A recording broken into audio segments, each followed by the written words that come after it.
بسم الله الرحمن الرحيم. الحمد لله رب العالمين، والصلاة والسلام على أشرف المرسلين سيدنا محمد صلى الله عليه وسلم وعلى آله وأصحابه وأمته أجمعين إلى يوم الدين. مسلمانانی بەڕێز و خۆشەویست، السلام عليكم ورحمة الله وبركاته. لەخوا ئەپارڕێمەوە طاعەت و عیبادەتی هەموو لایەکمان قبولکە إن شاء الله. داوا لەخوا دەکەم ڕەنج و زەحمەت و مانوبوونمان بۆ بکە بە ڕەحمەت لە قیامەتە إن شاء الله. بەسەرهاتی حجاجی کوڕی یوسفی سەقەفی لەگەڵ گەورەزانای تابعین سەعیدی کوڕی جوبەیر کێیەکێ لە ئێمە حەجاجی نەبیستووە. ئەو پیاوەی والی عێراق بوو، گەورەی عێراق بوو. ئەو پیاوەی حکمی عێراقی ئەکرد. ئەو پیاوەی هەر لە سەرەتای دەسەڵات گرتنە دەستیەوە کەسێکی زاڵم بوو بە دەرەجەی یەکەم، خوێنڕێژ، کەسێکی دیکتاتۆر، خوێنڕێژ، هەر کەسێکی بویستایە ئەیکوشت. بە مەیلی خۆی بڕیاری ئەدا بۆ مەسلەحەتی خۆی. بەرژەوەندی گەلی بەلاوە گرنگ نەبوو، بەرژەوەندی خاک و وڵاتی بەلاوە گرنگ نەبوو. ئەوەی کە بەلایە گرنگ بوو مانەوەی بوو لە کورسیەکەی. گرنگ کورسیەکەی سەلامەت بێ، ئیتر هەمووی وڵات و میلەت بە هیچ گرنگ بمێنێتەوە، گرنگ زەرەری نەبێ بۆ خۆی هەرچی ئەکا. ئەتە خەڵک چی لێ دێ با بێت. حەجاج بیستی پیاوێکی ساڵحی نورانی، شەیخێکی گەورە، پیاوێکی بەتەمەن لە مزگەوتێکە دەرسێکی داناوە، ئامۆژگاری خەڵک دەکات، ڕێگی ڕاست نیشانی خەڵک ئەدات. لەو تارەکانی جمعەیدا هاوارەکە خەڵکی نەپشتگیری حەجاج مەکەن. حەجاج خوێنڕێژە، پشتگیری مەکەن، با لە خوێنەکەیە شەریک نەبن. ئەخۆ هەر کەسێ خوێنڕێژ بێت تۆی مسلمان پشتگیریت کرد، ئەوە تۆش لە خوێنەکەیە شەریکیت، چونکە پشتی زاڵمت گرتووە، پشتی خوێنڕێژەکەت گرتووە. ئەو پیاوەش تابعی گەورە سەعیدی کوڕی جوبەیر بوو. ئەزانن تابعی یانی چی؟ تابعی یانی ئەو کەسەی سەحابەی پێغەمبەری بینیوە صلی الله عليه وسلم. تابعی یانی چی؟ تابعی یانی ئەو کەسەی سەحابەی پێغەمبەری بینیوە. سەعیدی کوڕی جوبەیر کاتێک کە ئەیبینی حەجاج سەحابەی پێغەمبەری شەهید دەکرد. لە زمانی حەجاجا سەحابە مابوو کە پێغەمبەری بینی بوو صلی الله عليه وسلم، لە خزمەت پێغەمبەرا بوو صلی الله عليه وسلم. حەجاج شەهیدی کرد، کچەزاکەی ئەبوبەکری سەدیقی شەهید کرد، عەبدوڵڵای کوڕی زوبەیر. کچەزای کێ بوو؟ کچەزای ئەبوبەکری سەدیق بوو، سەحابەی بەڕێزی پێغەمبەر بوو صلی الله عليه وسلم. کاتی حەجاج بیستی ئەم پیاوە لە دەرسەکانیە، لە وتارەکانیە، لە کۆڕ و کۆبوونەوەکانە بە خەڵکی ئەڵێ حەجاج خوێنڕێژە و زاڵمە و دیکتاتۆرە، شوێنی مەکەون. فەرمانی کرد بە پاسەوان و پیاوەکانی بچن ئازا ئەو پیاوە بەتەمەنە پیرەم بۆ بێنن سەعیدی کوڕی جوبەیر. پاسەوانەکان و پیاوەکانی حەجاج چوون بینیان وهو في مجلس العلم بینیان خەریکی دەرزوتنەوە و زانست فێرکردنی خەڵکیە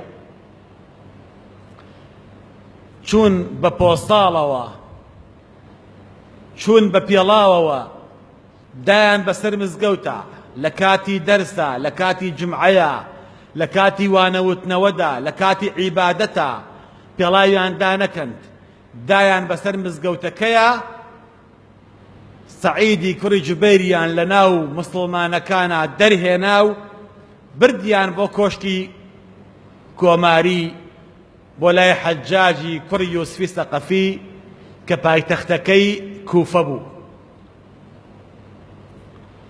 فدخلوا على القصر بردیانە ژوورەوە لە کۆشک کە بردیانە ژوورەوە بینی حەجاجی کوڕی یوسفی سەقەفی دانیشتووە لەولاوە چەندین مەیتکەوتون خوێن ئەڕێژێت چەندین لاشەی خەڵکی بێتاوان کەوتووە خوێنەکەیان ئەڕوات وحوله دماء تسيل ئەمە ئیشی حەجاج بوو هەموو ڕۆژی ئاوا خەڵکی یەکوشت کە خوێنی حەڵاڵە کرد خوێنی خەڵکی حەڵاڵە کرد لە ناو خوێنەکەدا سەعیدیان دانا ئەو خوێنەی کە ڕژا بوو بۆ ئەوەی بترسێ بۆ ئەوەی کە تۆزێک پشتگیری حەجاج بکات دەستی کرد بە پرسیارکردن لە حەجاج لە یوسفی لە سەعیدی کوڕی جوبەیر حەجاجی کوڕی یوسفی سەقەفی ڕووی تێ کرد بینی هەموو حیمایە هەمووی شمشێر بەدەست هەمووی ئامادە و مجەهەز ڕووی تێ کرد و وتی مەسموک تۆ ناوت چییە وتی ناوم سەعید بن جوبەیر سەعیدی کوڕی جوبەیر سەعید بە کوردی یانی خۆشبەخت جوبەیر یعنی چاک بووەوە یعنی ئەو شتەی کە چاکە بێتەوە جەبر کراوە سەعیدی کوڕی جوبەیر بزانین حەجاج چی پێوت وتی نەخێر ئەنتە شەقی بن کوسەیر نا تۆ بەدبەختی کوڕی شکاوی بالعکسی کردەوە ناوی خۆش و ناوی باوکێشی وتی تۆ بەدبەختی کوڕی شکاوی بە ئیستیهزاءەوە بە گاڵتە پێکردنەوە ئەویش فەرمووی ئومی سەممەتنی وهي أعلم بي منك دایکم ناوی ناوم دایکم لە تۆ زیاتر شارەزای منە دایکم زیاتر ئەم ناسێت تا تۆ حەجاج تووڕە بوو وتی شەقیتە ئەنتە و ئومک خۆت و دایکت بەدبەخت بن سەیری چەند چاوڕوقایمە خۆ لە حەجاج ناترسێ خۆ لە سەرۆک ناترسێ سەرۆکی عێراق بووە ئەو کاتە خۆ لە والی و حاکم ناترسێ سەعیدی کوڕی جوبەیر فەرمووی لا يعلم الغيب إلا الله تۆ ئەڵێی بە من و دایکم ئێوە بەدبەختن هیچ کەسێک غەیب نازانێ ئیلا خوا نەبێ تۆ چوزانی ئێمە بەدبەخت ئەبین تۆ علم لەکوێ بوو تۆ علمت لەکوێ بوو ئێمە بەدبەختین کەس نازانێ کێ خۆشبەختە کێ بەدبەختە حەجاج پرسیاری لێ کرد ما تقول في محمد محمد كيه وتي هو رسول الله صلى الله عليه وسلم ونور عيني ونور قلبي وسيدي سعيد فرمي هو بيغمري خوايا صلى الله عليه وسلم نوري تشاوما نوري ظلمة جانم بفيداي بي روحم بقرباني بي أو رسول الله صلى الله عليه وسلم وتي أبو بكر فرمي أبو بكر خليفي بيغمري خوايا صلى الله عليه وسلم قورترين بياوي إسلام وتي عمر فرمي عمر بياوي عدلة خليفي بيغمر صلى الله عليه وسلم بياوي دوهمي إسلام وتي عثمان وتي أوا بياوي يقبوا ملائكة شرمي ليكردوا شرم أو بياوي يقبوا مالكي لبناوي خوادا صرف كردوا وتي علي فرمي علي كرم الله وجهه ئەوە شمشێری خوا بووە ئەوە زولفەقار بووە، ئەوە عەلی پیاوی مەیدان بووە، بەرامبەر بە کافران شێر بووە، وەکو تۆ نەبووە ڕێوی دەرەوە و شێری ناوەوە بێت. ئەی حەجاج، وتی ئەی دەربارەی من چی ئەڵەی؟ ویستی خۆی خاتە ڕیزی ئەوانەوە.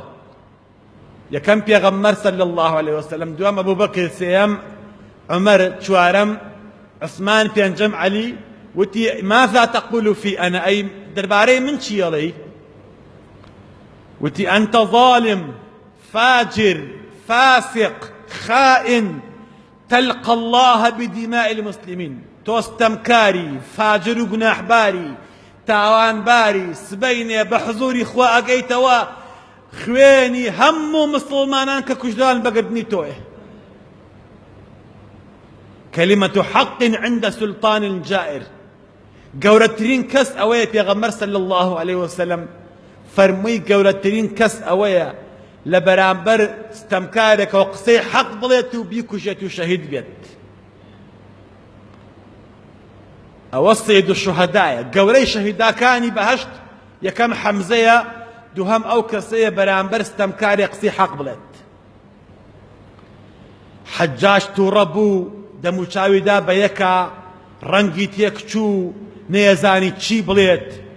وتی لەئوسەلیەنەکە نارەن تەلەظا، ئەبێ ئاگرێکت تێبەردەم نەتکوژێنێتەوە، بتکوژم. سعید فەرمووی والله ئەی حەجاج، ئەگەر مردن و ژیانی من بەدەست تۆ بوایە لەعەبەدتوکە من دون الله، لە غەیری خوا تۆ مەپەرست.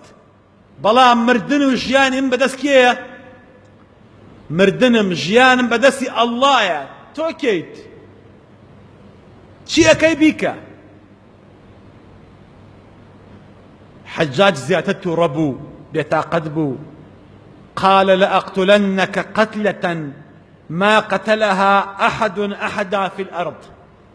وعد بێ سەعیدی کوڕی جوبەیر، بە شێوەیە بتکوژم لە تاریخا کەس ئەوە کەسی نەکوشت بێت. ئەبێ بە شێوەیە بمریت، بە عەزابێکەوە بمریت، هیچ کەسێ وا سزای نەچێشت بێت. ئەتەوێت چۆن بتکوژم؟ سەعید فەرمووی فاختر لنفسك أي قتلة. والله من نازانم بمەوێت چۆن بمکوژی، تۆ تەجربۆ هەیە لە کوشتنا، چۆن ئەم کوژی بمکوژە. كيف تريدني أن أقتلك؟ ئەتەوێت چۆن بتکوژم؟ وتی والله چۆن ئەم کوژی بمکوژە، تۆ خیبرە هەیە، خەبیری لە کوشتنا، لە خوێن ڕشتنا، چۆن ئەم کوژی بمکوژە. حەجاج وتی بە سەیاف، شمشێر بەدەست، ئادەی بە شمشێر پارە پارەیکە، پارچە پارچەیکە، وردە وردە با شمشێرەکانی پیاکە، با کەمکەم خوێنی لێ بێت و مەرگی خۆی بە چاوی خۆی ببینێت.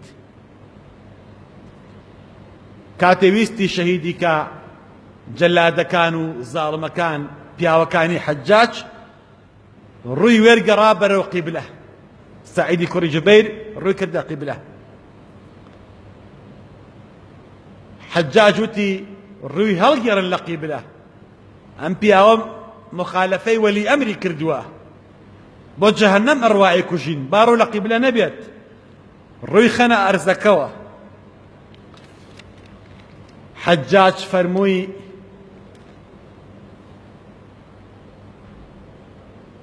حەجاج کاتی ئەمەی وت، سەعیدی کوڕی جوبەیر فەرمووی فەئەینەما تولوا فثم وجه الله. ڕوو لە هەر کوێ بکەن خوا ئامادەیە، خوا لەوێیە، خوا لەوێیە، چۆن ئەم کوژی بمکوژە. حەجاج تووڕە بوو، وتی بیکوژن. کاتێک کە کوشتیان، سەعیدی کوڕی جوبەیر ئەم دوعایە کرد، گوێ بگرن بۆ ئەم دوعایە، بزانن چ دوعایەکی کرد. شاتمانێکی پاکی هێنا، فەرمووی خوایە حەزمە کرد ڕوو بە قیبلە بمردمایە، بەڵام سەر ڕوون بە ئەرزەکەیە و منها خەلەقناکم وفيها نعيدكم تارة أخرى جارێکی تر هەر لەو خاکە دروست دەبینەوە فەرمی خوایا داوا لێ دەکەم خوایا ئەم دوعایم قبول کەی اللهم لا تسلطه على أحد بعدي من أمة محمد صلى الله عليه وسلم فەرمی یا رب العالمين ئەم پیاوە بە ظڵم من ئەکوژێت بەناحەق من ئەکوژێت خوێنی من ئەڕێژێت خوایا دوای من زاڵی نەکەی بەسەری هیچ کەسێکا لە ئومەتی پێغەمبەرە صلى الله عليه وسلم خوایا من آخر خوێن بم کە ئەی ڕێژێت آخر کەس بم کە ئەی کوژێت آخر زڵم بم کە ئەی کات خوایا داوا لێ دەکەم من مەظلومم دوعای مەظلومان قبوڵە خوایا ئەم دوعایم قبول بکە دوای من نەتوانێ ئومەتی پێغەمبەر بکوژێت اجعلني آخر إنسان يعذبه آخر كز عذابي أدا من بمخوايا شهيدي كرب درنداني خوينكي رجاء خويني أو عالم قورية سعيدي كور جبير رجاء بس سر أرزكي كوشكي حجاجة أو روجي سعيدي كور جبيري شهيد كرت أصابه الله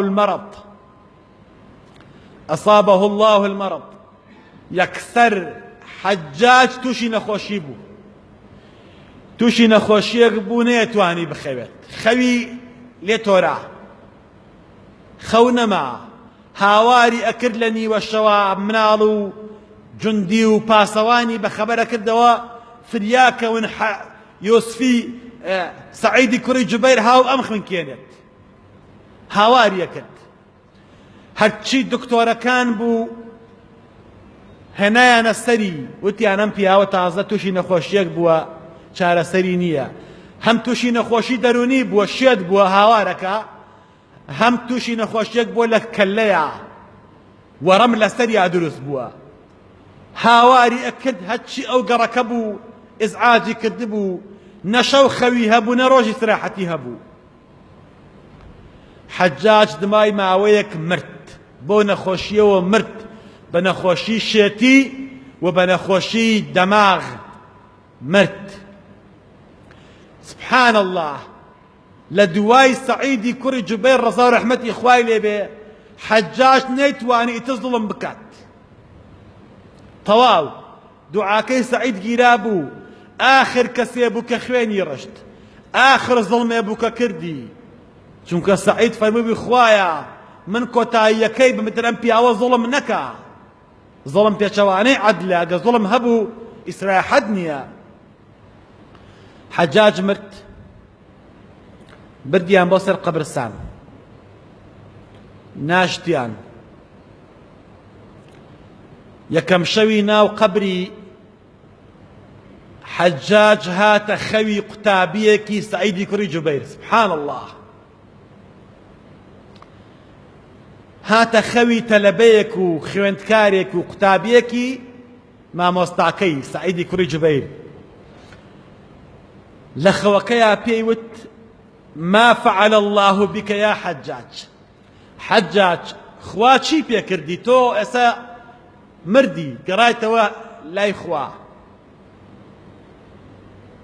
لە خەوەکەیە حەجاج پێیوت والله قتلني بكل مسلم قتلته قتل واحدة سوێند بەخوا خوای پەروەردگار بە کوشتنی مسلمانێک جارێ ئەی کوشتمەوە چ مسلمانێکم کوشتووە و عەزابی چەشتووە بە ئەندازەی ئەوە عەزابی داوم هەرچیم کردووە ئەگەر 1000 مسلمانم کوشت بێت 10,000م کوشت بێ 10,000 جار خوا هێندای ئازاری ئەو مسلمانانە عەزابی داوم إلا سعيد نبي وقتلني بسعيد ابن جبير 70 قتلة سوێند بەخوا 70 جار خوا کوشتومی بەهۆی سەعیدی کوڕی جوبەیرەوە 70 جار گیانم دەرچووە و دووبارە چۆتەوە ناو دەستەم دووبارە عەزابی گیانکێشانم چەشتووە بەهۆی سەعیدی کوڕی جوبەیرەوە کوشتنی عولەما گاڵتە نییە کوشتنی زانا گاڵتە نییە ئەوانە محارەبەی خوایان کرد خوای پەروەردگار بەو دەردەی بردن حەجاج ئابۆ دەردەچوو مسلمانەکان ئەو پیاوە گەورەیەش شەهیدی بەنسیب بوو داوا لە خوای گەورە دەکەم ئینشاءالله دەرەجەی ئەویش عالی کات و پلەپایی ئێمەش بەرز کاتەوە بۆ پلەپایی ڕیزی ئەوان ئینشاءالله خوای لە گوناهمان خۆش بیت خوای عاقبەت خێرمان بکەیت خوای ڕەحممان پێ بکەیت خوای ئیمانمان سەلامەت بکەیت خوای بەزەی بە حاڵمان نابێتەوە خوای دوعاکانمان گیرا بکەی خوای وڵاتمان ئەوەدان کەیتەوە خوای هەرزانی خەیتە وڵاتمانەوە خوای تاعەت و عیبادەتی مانگی ڕەمەزانمان لێ قبوڵ کەیت یا ربی خوای ئیسلاحی حاڵمان بکەیت یا ربی خوای شیفای نەخۆشەکانمان بەی یا ربی خوای هەر کەسێک نەخۆشە و داماوە و زەلیلە تۆ بە حاڵی ئەزانی خوای ڕەحمی پێ بکەیت یا ربی خوای بە ئومەتی پێغەمبەر حەسێبمان کەیت یا ربی خوای گیان وڵاتمان لە هەموو فیتنە و فەسادێ بپارێزی یا ربی خوای گیان قەرزی قەرزەران دەفع بکەی مشکلەی مسلمانان چارەسەر بکەی هەر کەسێ نیازی خێری هەیە بۆی جێبەجێ بکەی یا ربی خوای گیان داوال لێ دەکەم لە گوناحی مردووەکانمان خۆش بی لە گوناحی باوک و دایکمان خۆش بی یا ربی خوای گیان ئەوەی چاکە چاکی بۆ بکەی ئەوەی خراپە خوایە چاکی بکەی ئەوەی باش نابێ خوای لە ناوی بەری خوایە بە ئیسلامەتی بمانژێنی بە ئیسلامەتی بمامرێنی خوایە بەر شەفاعەتی پێغەمبەرمان خەی آمين آمين آمين والحمد لله رب العالمين والسلام عليكم ورحمة الله وبركاته